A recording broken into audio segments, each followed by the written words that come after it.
జగన్ అసెంబ్లీకి హాజరవుతారా? అసెంబ్లీ సమావేశాలకు వస్తారా? వచ్చే సమావేశాలకు ఆయన రానున్నారా?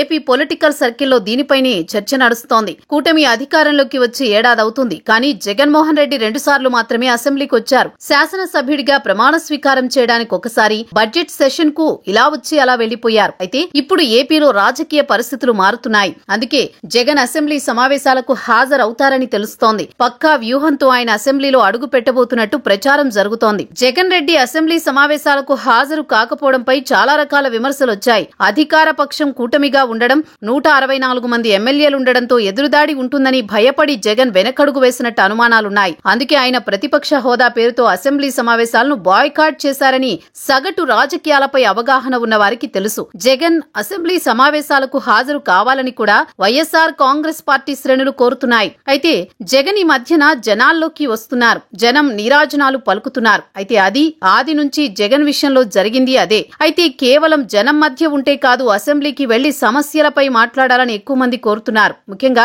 తటస్థులు ఈ విషయంలో అదే అభిప్రాయంతో ఉన్నారు. అందుకే జగన్మోహన్ రెడ్డి అసెంబ్లీ సమావేశాలకు హాజరవుతారని తెలుస్తోంది. సమావేశాలకు హాజరైతే అధికార పార్టీ అటాచ్ చేస్తుంది. ఒకరిద్దరు దూకుడుగా వ్యవహరిస్తారు కూడా. అయితే అలా దూకుడు ప్రదర్శించిన సమయంలో జగన్ తనపై విపరీతమైన సానుభూతి వస్తుందని అంచనా వేస్తున్నారు. అయితే ఈ విషయంలో చంద్రబాబు చాలా వ్యూహంతో ఉంటారు. వైసీపీ మాదిరిగా తమ పార్టీ ఎమ్మెల్యేలను పురమాయించే అవకాశం లేదు. అయితే ఒకవేళ జగన్మోహన్ రెడ్డి అసెంబ్లీకి వస్తే ఆయనను ఆత్మరక్షణలో పడేసే వ్యూహాత్మక విమర్శలు ఉంటాయే కానీ వ్యక్తిగత విమర్శలు ఉండవు. అది జగన్మోహన్ రెడ్డికి సైతం తెలుసు.